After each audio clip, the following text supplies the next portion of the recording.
올해 주주총회 시즌은 한 차원 더 업그레이드된 동학개미들을 확인하는 시간이었습니다. 반면 국내 주식 보유 비중이 상당한 이 국민연금은 올해 예년과는 다른 모습을 보이면서 눈길을 끌었습니다. 이번 주주총회 시즌에서 주목해볼 부분들 그리고 앞으로 달라질 부분들 살펴봅니다. 증권부 정희영, 신재근 기자 나와 있습니다. 어서 오십시오. 안녕하세요. 네, 먼저 이번 주주총회에서 달라진 소액주주들의 모습 신재근 기자가 취재를 해왔습니다. 이번에 새로 생긴 3% 룰이 영향을 줬다라고 하는데 3% 룰이라는 게 감사 선임할 때 대주주의 의결권을 3%로 제한하는 장치 아닙니까? 네, 그렇습니다. 3% 룰 말이죠.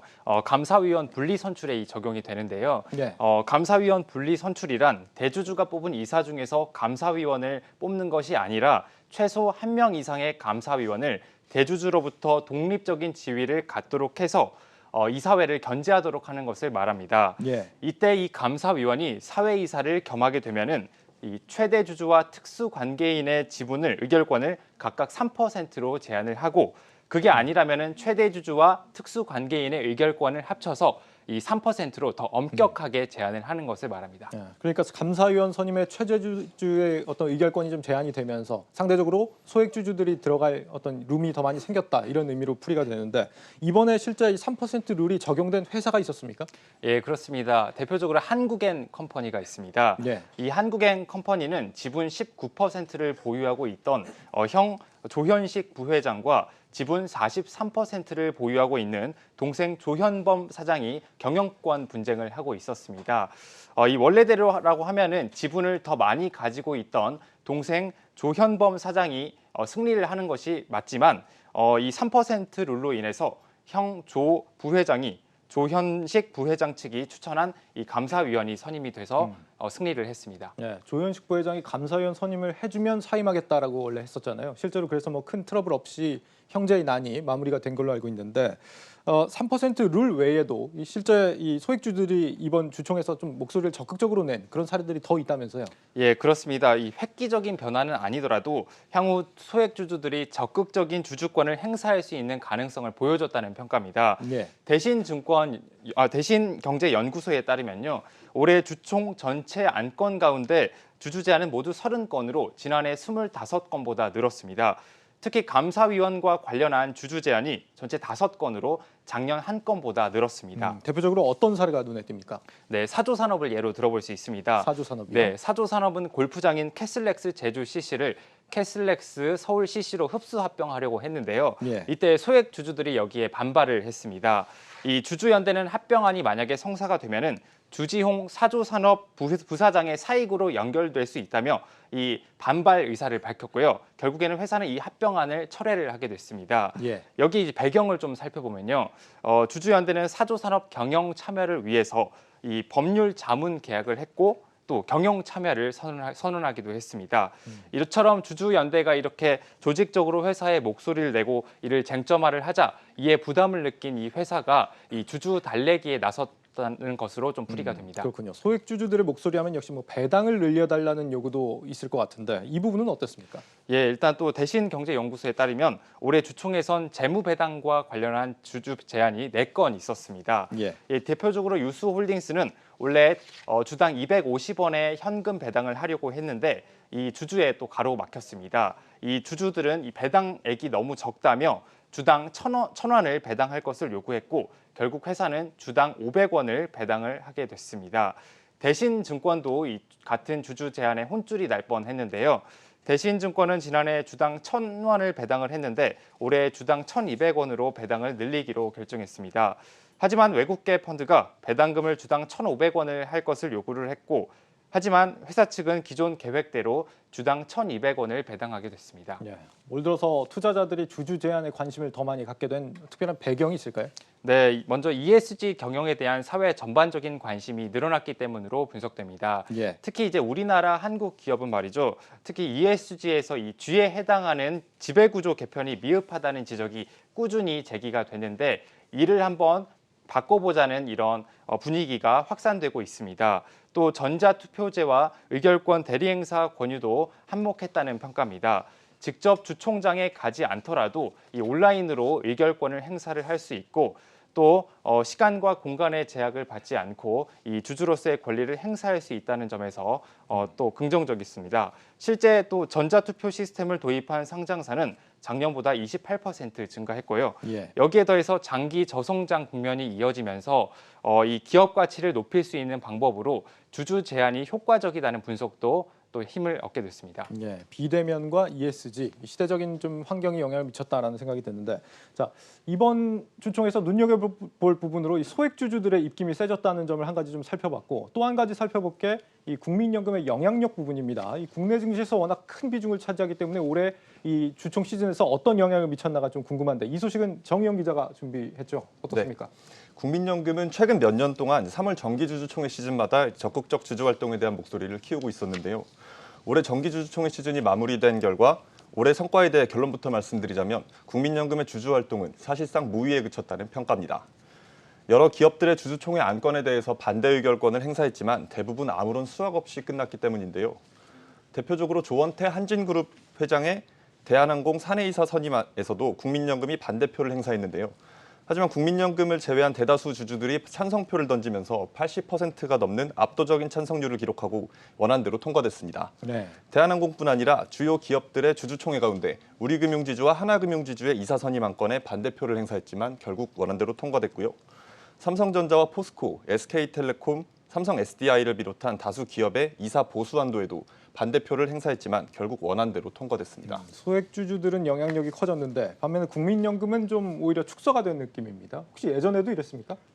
네, 국민연금의 반대표 행사가 별다른 힘을 쓰지 못한 거는 사실 비단 올해만의 일은 아니었는데요. 네. 국민연금이 스튜어드십 코드를 도입한 이후 첫 주주총회 시즌은 2018년이었는데 지난 2018년 이후부터 국민연금의 반대표 행사 건수는 연간 500여 건 수준입니다. 하지만 이 가운데 실제 부결로 이어진 건수는 2018년도에 6건, 2019년도에는 21건, 2020년도에는 9건이었는데요. 이 수치를 비율로 환산해보면 반대 의결권을 행사하고 실제 부결로 이뤄진 사례는 연평균 1에서 3% 정도 수준에 그칩니다. 스튜어드십 코드 이전과 비교해보더라도 2017년도에는 373건에 대해 반대표를 행사했고요.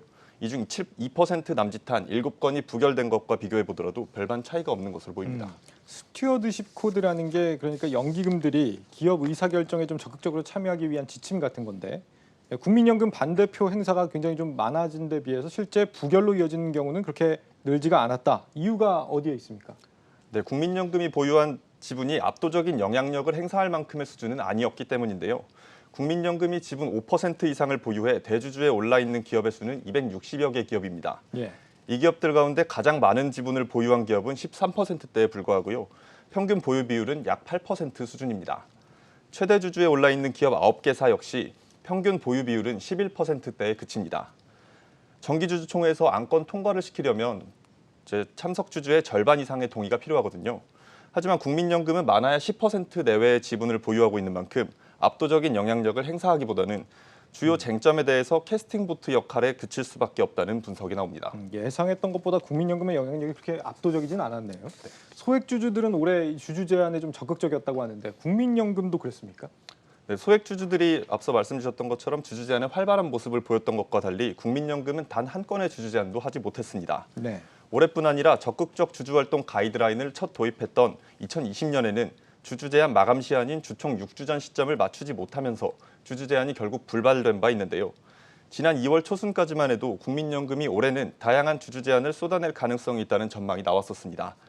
하지만 지난해부터 삼성, LG, SK, 그리고 포스코 등 주요 대기업과 계열사를 포함한 80여 개 기업에 대해 투자 목적을 단순 투자에서 주주 제한이 가능한 일반 투자로 변경했기 때문인데요. 예. 하지만 올해는 포스코, 삼성물산 그리고 4대 금융지주사를 대상으로 주주 제한 여부에 대한 논의만 이뤄졌을 뿐이지 결국 6주 전이란 기한을 맞추지 못하며 올해 역시 한 건의 주주 제한도 하지 못했습니다. 기한 내에 논의만 했고 제한은 못했다. 왜 그런 겁니까? 네, 해당 기업들에 대한 주주 제한 안건이 지난 1월 말 기금위 당시에 당일날 참여연대를 중심으로 위원 발의로 돌발 상정됐기 때문인데요. 이날 기금운용위원회 위원장인 복지부 장관이 추가 논의가 필요하다고 밝히면서 의결 시점을 뒤로 미뤘거든요. 예. 추가 논의를 시사한 시점이 이제 1월 말이고 6주 전 기간을 맞추기 위해서는 늦어도 2월 중순까지는 마무리됐어야 하는데 2주 남짓한 시간이 촉박했던 탓에 논의만 하고 결국에는 주주 제한으로 이어지지 못했던 겁니다. 그렇군요. 올해 주총 시즌에 이 두 가지 변화를 짚어봤는데 이런저런 환경들이 바뀌면서 좀 보완이 필요한 부분도 있을 것 같습니다. 뭐가 필요하고 어떻게 달라지는지 마지막으로 좀 들어보죠. 신 기자. 네, 의결권 자문사 사이에서는 이 주주 제한을 할 수 있는 요건을 완화를 해줘야 된다 이렇게 말을 합니다. 네. 현재는 주주 제한을 하려면요. 비상장사 같은 경우에는 주식을 3% 이상 보유를 해야 되고 상장사 같은 경우에는 주식 6개월 이상 보유를 전제로 자본금이 1,000억 원 미만이면은 주식 1% 이상을 가지고 있어야 되고 자본금이 1,000억 원 이상이면은 주식 0.5% 이상을 가지고 있어야지 주주 제한을 할 수가 있습니다. 예. 또 주식을 3% 이상 가지고 있다면 보유 기간과 상관이 없이 주주 제한을 할 수 있습니다. 이처럼 이 기준을 완화해줘서 개인 투자자들도 적극적인 주주 제한을 하도록 해야 된다는 말입니다. 또 임시 주주총회에 대해서도 적극적으로 주주 제한을 할 수 있도록 법을 바꿀 필요가 있다는 지적이 의결권 자문사 사이에서 나오는데요. 현재 상법상으로는 주주가 주주 제한을 하려면 주총 6주 전까지 이 주주 제한서를 제출을 해야 됩니다. 예. 하지만 임시 주총은 보통 주총 2주 전에 소집 통보가 되는 것을 고려를 하면은 이 물리적으로 주주 제한을 할 수 없다는 지적입니다. 예. 네, 이제 임시주주총회뿐만 아니라 이제 앞서 말씀드렸던 것처럼 국민연금 역시 논의는 했지만 6주 전 기한이라는 그걸 맞추지 못해서 이번 정기주주총회 시즌에도 주주 제한을 하지 못했다고 말씀드렸잖아요. 예. 만약 요건이 완화된다면 국민연금의 적극적인 주주 활동은 탄력을 받을 가능성이 높아지겠죠. 이와 별개로 올해 주주총회 시즌에서 국민연금의 주주 제한 여부를 논의하는 과정에서 세부 지침이 마련되지 않았다는 것도 논의가 길어지게 만들었던 원인으로 지목되고 있는데요. 국민연금은 올해 6월부터는 환경, 사회 그리고 ESG 중에 E와 S가 되겠죠. 이런 곳에 문제가 있는 기업에 대한 주주 제한 근거를 마련하는 것과 동시에 2023년까지 순차적으로 책임 투자 활성화 관련 세부 지침을 마무리 지을 계획을 밝혔습니다. 예. 때문에 스튜어드십 코드 도입 이후 매년 주주총회 시즌에서 별다른 활약을 하지 못하고 있는 국민연금이 내년도부터는 달라진 모습을 보일 수 있을 것이라는 전망도 나오고 있습니다. 네. 증권부 정의영 신재근 기자였습니다. 수고했습니다.